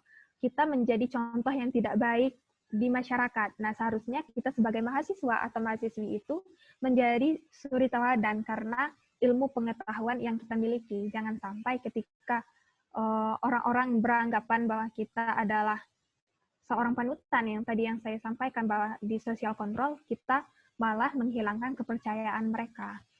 Nah, karena mahasiswa atau mahasiswi ini berperan sebagai teladan di tengah-tengah masyarakat, segala tingkah laku kita akan diamati.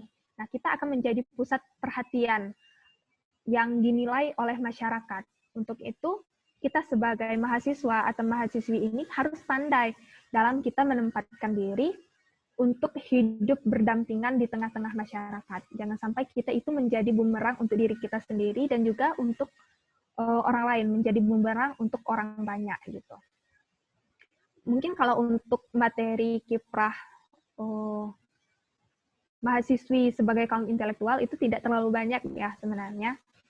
Karena itu tergantung kembali kepada diri kita masing-masing, bahwa tolak ukur intelektual itu tidak bisa kita katakan ketika kita menjadi mahasiswa atau mahasiswi, kita itu adalah sosok seorang intelektual atau kaum intelektual. Tapi bagaimana ketika kita itu berpikir dan peka terhadap kehidupan bermasyarakat. Nah, jadi untuk intinya ya teman-teman, kalau untuk kiprah mahasiswi sebagai kaum intelektual, itu intinya tadi tidak terlepas dari tridharma perguruan tinggi, yang mana kita bermanfaat untuk diri sendiri dan juga untuk masyarakat atau orang banyak, dan kita mempunyai daya pikir, daya tangkap yang peka, daya banding yang tajam atas persoalan yang ada di masyarakat atau di lingkungan kita sekitar.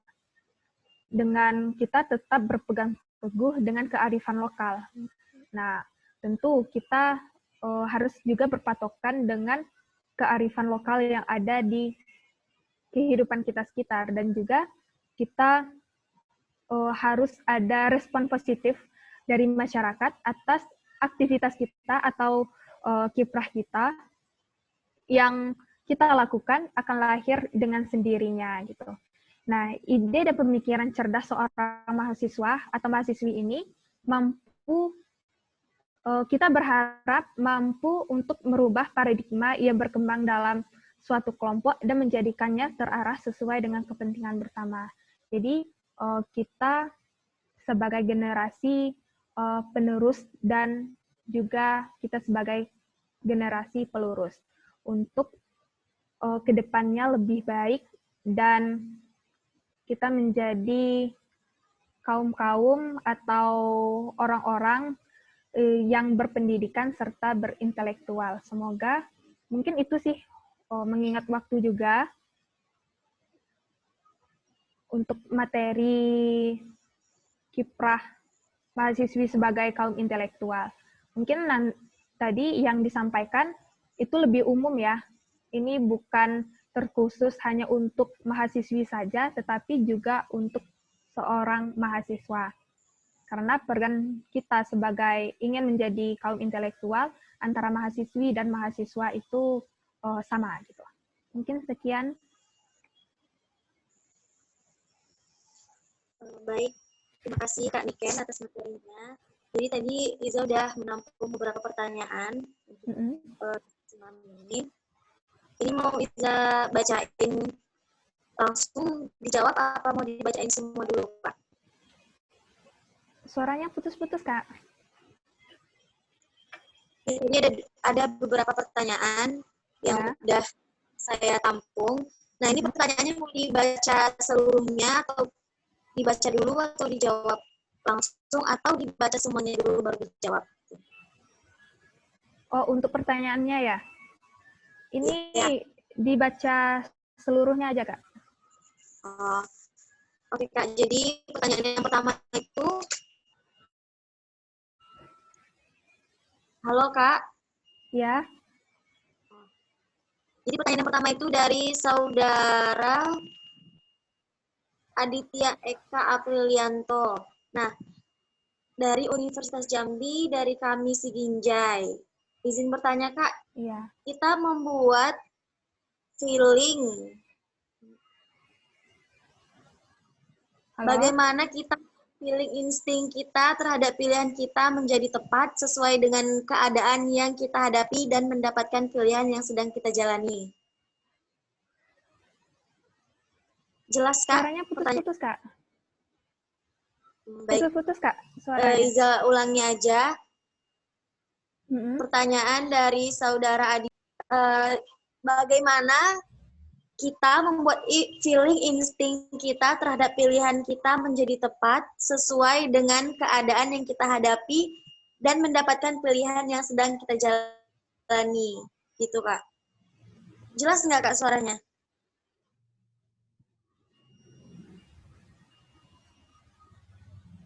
Halo, Kak. Halo? Ya? Oh ya, ini jaringannya agak kurang gitu. Oh, ini mau diulangi lagi, Kak? Boleh. Atau bisa diketik atau bagaimana? Oh, ya udah, Kak, ketik aja kalau gitu. Mm-mm.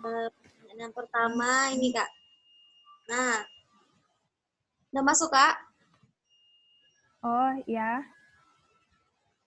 Ini mau langsung dijawab aja atau gimana, Kak? Bacakan aja dulu, Kak.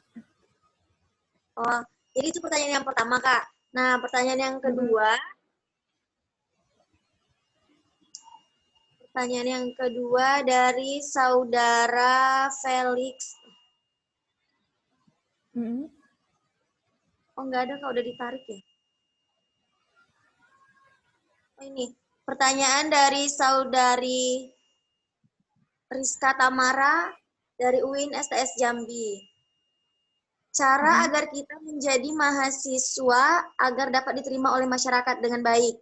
Tuh, Kak. Cara kita sebagai mahasiswa agar dapat diterima oleh masyarakat dengan baik. Nah, selanjutnya pertanyaan dari itu, Saudara Felix dari Universitas Airlangga.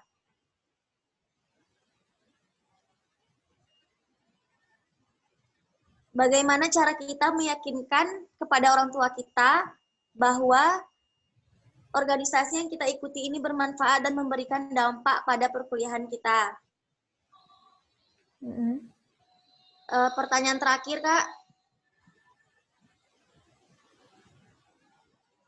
Dari saudara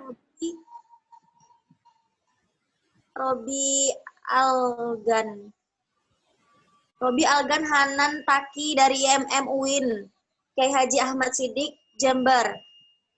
Memanglah benar kita sebagai mahasiswa atau mahasiswi sebagai kaum intelektual dengan juga melihat tridharma perguruan tinggi. Namun bagaimana jika ada mahasiswa atau mahasiswi yang hanya berprinsip yang penting dapat nilai tapi tidak dapat ilmunya? Contoh. Halo? Bisa diulangi, Kak? Nah, ini, Kak, pertanyaannya, Kak, dari saudara Robi. Ya.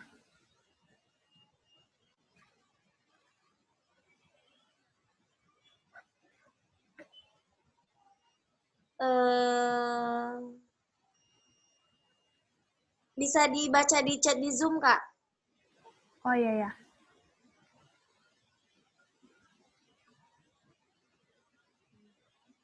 Ini udah semua, Kak?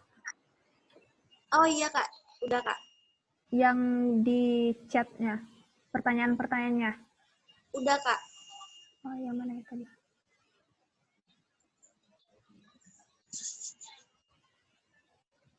Sebentar ya.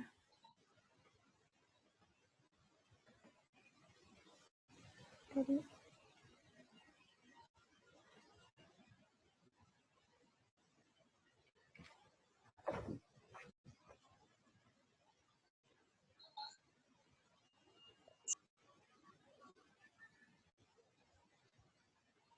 Tunggu ya, ini udah sampai ke atas soalnya.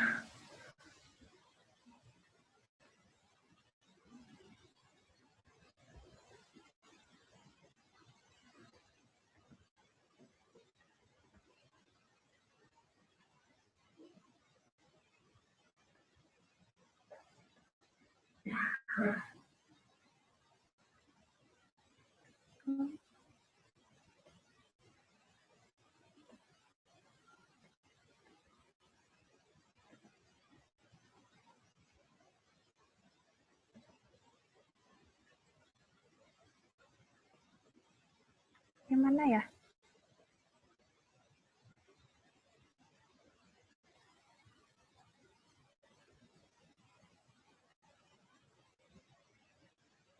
Oh, mungkin ini ya, yang duluan.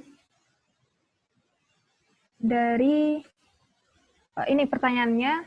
Silakan Kak Niken. Langsung dijawab ya. Dari Adit. Iya, Kak. Soalnya ini udah acak di ini.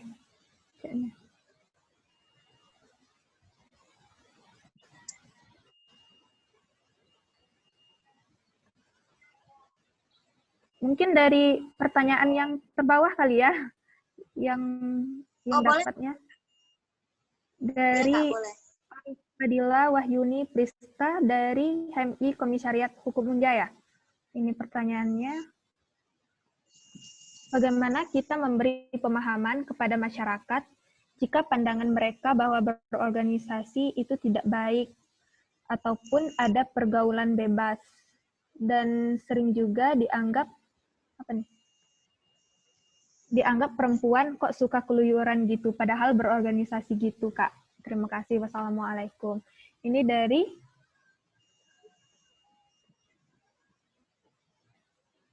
dari Al-Fadila ya. Al-Fadila Wahyuni Prista dari HMI Komisariat Unjaya untuk pertanyaannya. Oh ya, sebenarnya terima kasih ya untuk pertanyaannya. Ini nggak bisa video soalnya jaringan juga. Kita gangguan jaringan dan soalnya di sini lagi hujan. Nah, jadi untuk pertanyaannya, bagaimana kita memberikan pemahaman kepada masyarakat? Sebenarnya kalau untuk memberikan pemahaman kepada seluruh masyarakat, kita itu sulit ya, dan kita pun tidak bisa memberikan pemahaman yang sebenar-benarnya gitu kepada seluruh masyarakat. Tetapi biasanya bukan suuzon atau bagaimana bahwa yang menilai kita keluyuran atau lain sebagainya itu adalah orang-orang yang ada di sekitar kita atau bisa dikatakan adalah tetangga-tetangga kita. Nah, mengapa mereka berpendangan bahwa kita sering keluyuran atau lain sebagainya, bahwa kadang kita ketika berorganisasi mau tidak mau kadang ada kegiatan-kegiatan yang memungkinkan untuk kita kadang pulang malam dan sore atau lainnya gitu. Nah, tentu itu membuat mereka berpikir apa sih yang kita lakukan, apa sih kegiatan kita. Nah, ketika kita ingin memberikan pemahaman kepada orang-orang yang ada di sekitar kita, tentu itu sangat sulit tadi yang saya sampaikan. Tapi kita bisa menjelaskan kepada mereka bahwa yang kita lakukan atau yang kita ikuti ini bukan semata-mata hal yang negatif. Nah, terkadang ketika penilaian orang atau penilaian masyarakat itu tergantung dengan diri kita juga. Bagaimana tingkah laku kita bermasyarakat atau interaksi kita kepada masyarakat sekitar.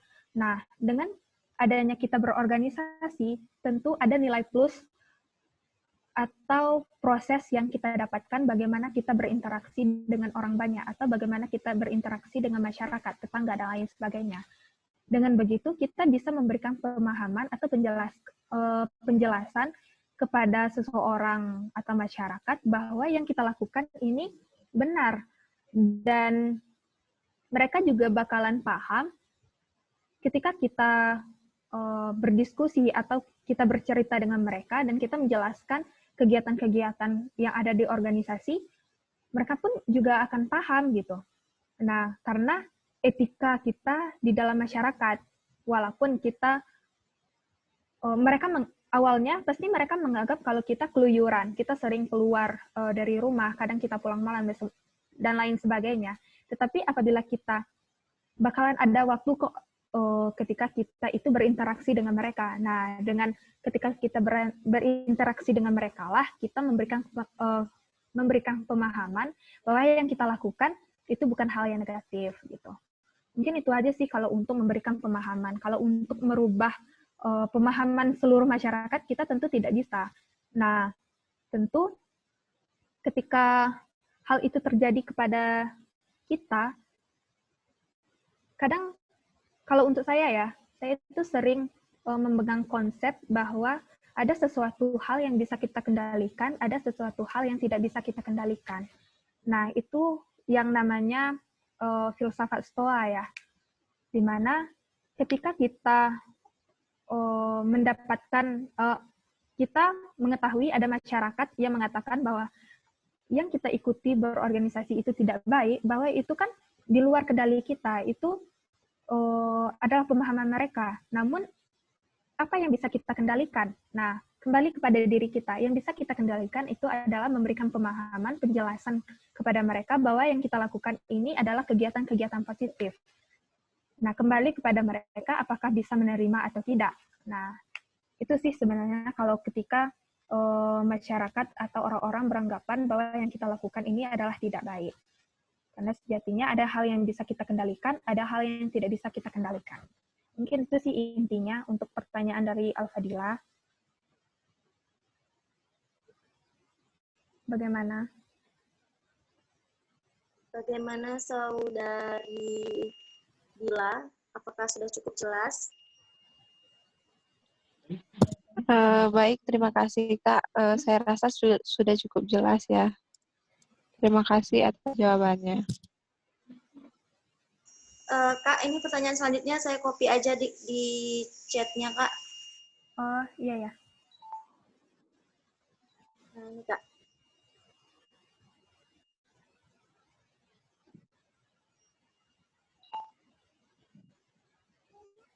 Oh, ini Sudah lanjut kelihatan pertanyaan. belum Kak? Iya ya. Mungkin ini jawab pertanyaan Iya yang Kak, ini sebelumnya pertanyaan. ya. Iya Kak. Oh, yang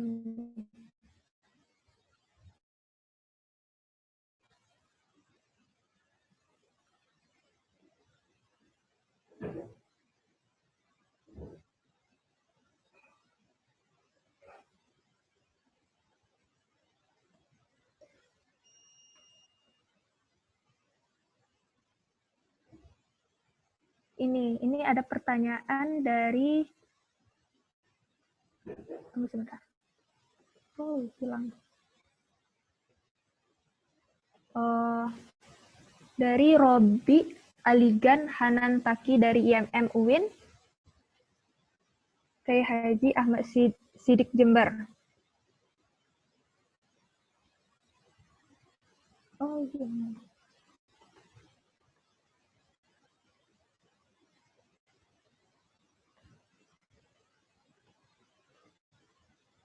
Memang benar kita sebagai mahasiswa atau mahasiswi sebagai kaum intelektual dengan juga melihat tridharma perguruan tinggi. Namun bagaimana jika ada mahasiswa atau mahasiswi yang hanya berprinsip yang penting dapat nilai, tapi tidak dapat ilmunya? Contohnya seperti keadaan seperti ini. Oh.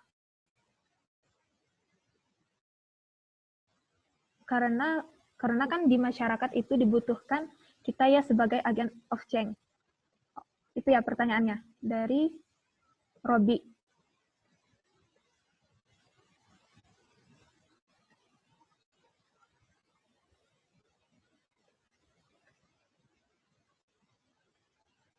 Nah, jadi pertanyaan ini sangat menarik sekali dan itu juga termasuk dalam pembahasan kita kiprah mahasiswa atau mahasiswi sebagai kaum intelektual.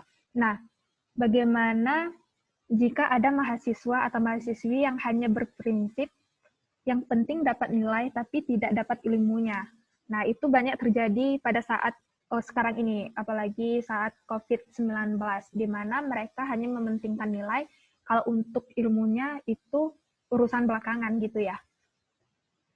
Nah, kembali ke tadi bahwa pengertian intelektual itu adalah orang yang intelektual ini kalau ditilik dari bahasanya tadi itu kan berarti akal pikiran.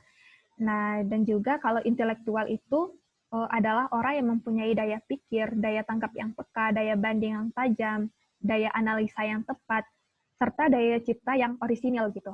Nah, ketika kita sebagai mahasiswa atau mahasiswi, kita itu belum tentu sebagai orang yang intelektual. Nah, karena kenapa? daya ukur atau tolak ukur seorang intelektual atau tidak itu bukan tergantung kepada pendidikannya gitu. Nah, jadi bahasa sederhananya ini adalah kebanyakan kita selama ini menganggap bahwa orang intelektual itu identik dengan orang yang berpendidikan. Ternyata kita itu salah loh. Karena kaum intelektual itu bisa kita sematkan kepada siapapun asalkan dia dapat menggunakan akal pikirannya dengan baik. Nah, ini bagaimana dengan permasalahan, bagaimana jika ada mahasiswa atau mahasiswi yang hanya berprinsip yang penting dapat nilai tapi tidak dapat ilmunya. Nah, bisa jadi dalam tanda kutip bahwa mereka ini bukan sosok yang intelektual, karena sosok yang intelektual itu adalah orang yang mementingkan yang menggunakan daya pikir. Nah, tentunya kalau ketika mereka menggunakan daya pikir, daya analisa yang tepat, tentu mereka mementingkan ilmunya terlebih dahulu. Karena ketika mereka mementingkan ilmunya, itu akan sinkron atau garis lurus dengan nilai yang mereka dapatkan. Nah, ini yang banyak permasalahan yang banyak terjadi di saat COVID-19 ini gitu. Para mahasiswa banyak yang mementingkan nilai. Tapi sebenarnya ketika kita sebagai kaum intelektual ingin menjadi kaum intelektual, kita tidak hanya mementingkan nilai saja, tetapi juga ilmunya. Karena ilmu yang akan garis lurus atau seiring dengan nilai yang akan kita dapatkan gitu. Mungkin bisa dipahami untuk siapa namanya tadi? Robi. Mungkin itu. Jadi tidak semuanya mahasiswa atau mahasiswi itu sebagai kaum intelektual gitu.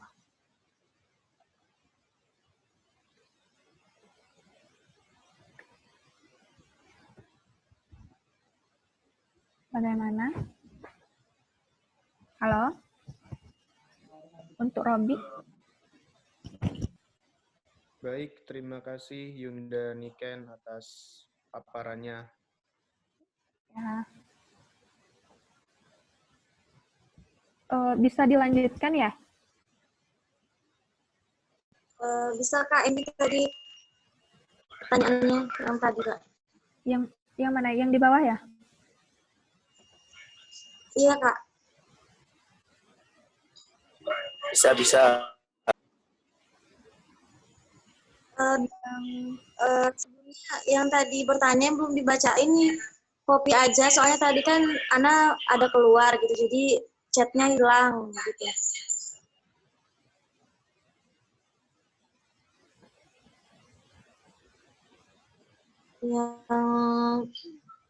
Yang siapa yang Eko ya? Aditya Eko tadi yang belum dibacain pertanyaannya, boleh di copy ulang aja.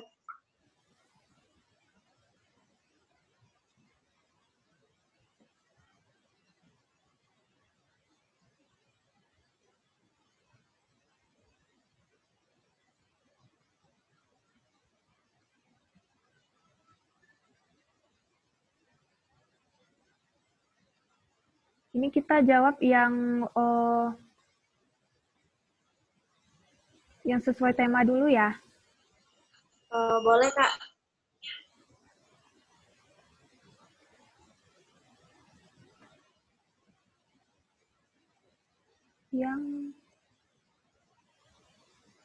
Tinggal berapa pertanyaan ya Kak?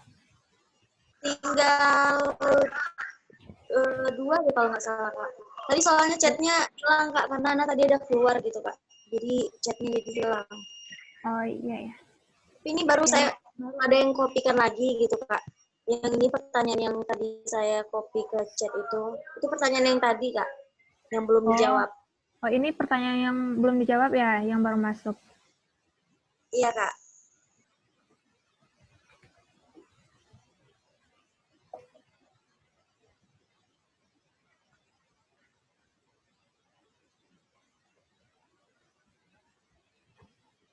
Dari Aditya Eka ya? Iya Kak.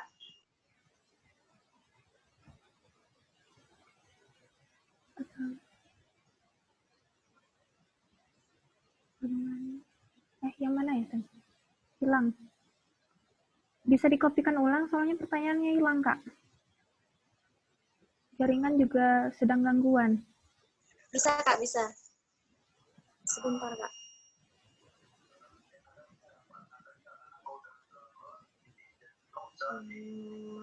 Melatih. Ini, Kak. Oh, ya.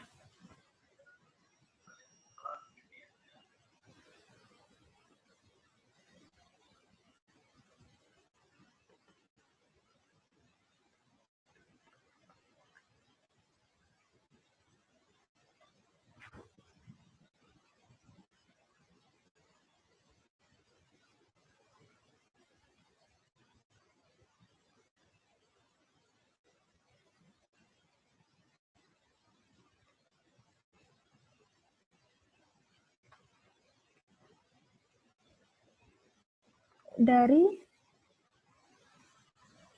Kami Si Ginjai. Ya. Oh ya. Aditya Eka Aprilianto dari Universitas Jambi dari organisasi Kami Si Ginjai. Izin bertanya, bagaimana Kak kita melatih feeling insting kita terhadap pilihan kita menjadi tepat, sesuai dengan keadaan yang kita hadapi dan mendapatkan pilihan yang sedang kita jalani.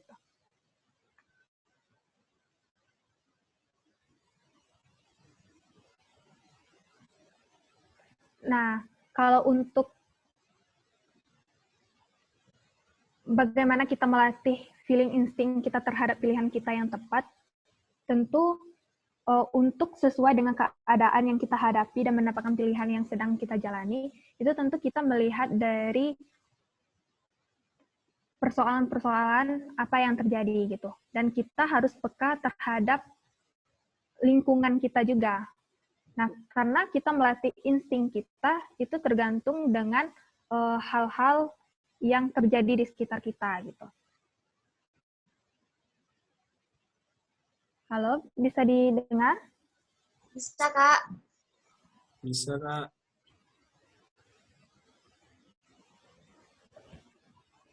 Karena kita juga harus, ketika kita memiliki insting, kita juga harus memiliki insting yang tajam gitu. Karena ketika kita membaca keadaan sekitar, nah itu yang akan menentukan kita itu bagaimana ya? Ketika kita ingin melatih feeling insting kita terhadap pilihan kita yang menjadi tepat, ini harus kita peka terhadap lingkungan kita sekitar. Karena ketika kita mempunyai insting yang tajam dan daya baca kita terhadap lingkungan kita, itu yang akan meyakinkan kita bahwa pilihan kita ini tepat atau tidaknya gitu. Nah, karena perintah pertama itu adalah Iqra. Nah, Iqra itu bukan hanya kita membaca buku, tetapi kita itu membaca seluruhnya, baik keadaan alam, baik keadaan sekitar, dan lain sebagainya. Dan itu yang akan melatih feeling insting kita terhadap feeling kita yang akan menjadi tepat gitu. Itu untuk jawaban singkatnya untuk ini pertanyaannya.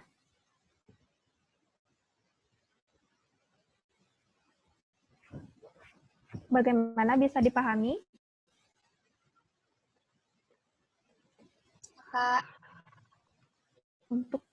Untuk saudara Aditya Eka Aprilianto, bagaimana? Mungkin Kak, cara-caranya Kak bisa dijelaskan. Bagaimana? Halo Kak? Ya. Halo? Halo? Nah, adakah cara-cara yang kita harus ini? Putus-putus. Halo? Halo Kak? Halo? Bisa diulangi?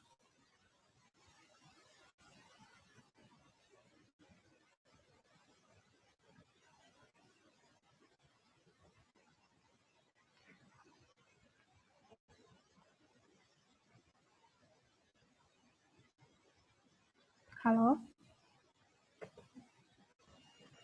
Halo, Kak. Ya. Halo? Sepertinya udah cukup, Kak. Bagaimana? Sepertinya udah cukup ya ini dari saudara Aditya. Oh, iya ya. Karena juga mengingat waktu gitu, Kak. Oh, baik-baik.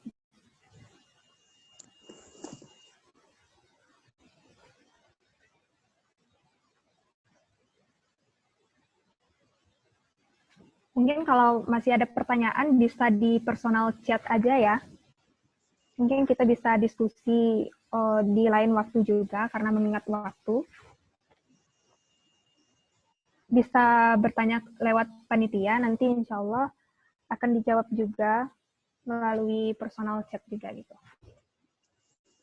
Iya, Kak.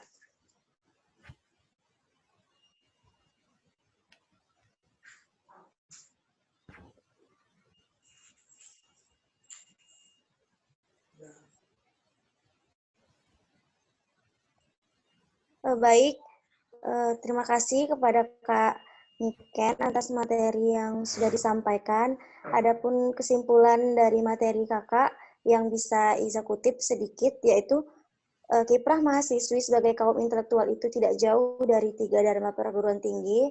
Mungkin saya akan mengingatkan kepada teman-teman semua apa aja 3 dharma perguruan tinggi tersebut. Yang pertama yaitu pendidikan dan perguruan, yang kedua penelitian dan pengembangan, yang ketiga pengabdian kepada masyarakat. Gitu, Kak. Kakak, silakan closing statement, Kak. Oh, baik, mungkin sedikit ya yang ingin disampaikan bahwa kita sebagai mahasiswa atau mahasiswi, kiprah kita itu, nah gini, kita sebagai mahasiswa atau mahasiswi, walaupun belum tentu kita adalah seseorang yang intelektual atau tidak, tetapi kita berusaha bagaimana kita itu menjadi sosok yang intelektual atau seseorang yang bercendekiawan yang baik. Nah, dengan hal itu, kita dapat menjadikan masa muda kita itu jangan sampai sia-sia. Karena intelektual atau tidaknya, kita itu tentu kita latih dari masa muda kita. Nah, mungkin itu untuk closing statement-nya. Jangan jadikan masa mudamu sia-sia. Terima kasih Kak Niken, materi yang disampaikan malam ini sangat bermanfaat buat seluruh mahasiswi yang hadir pada malam hari ini, gitu.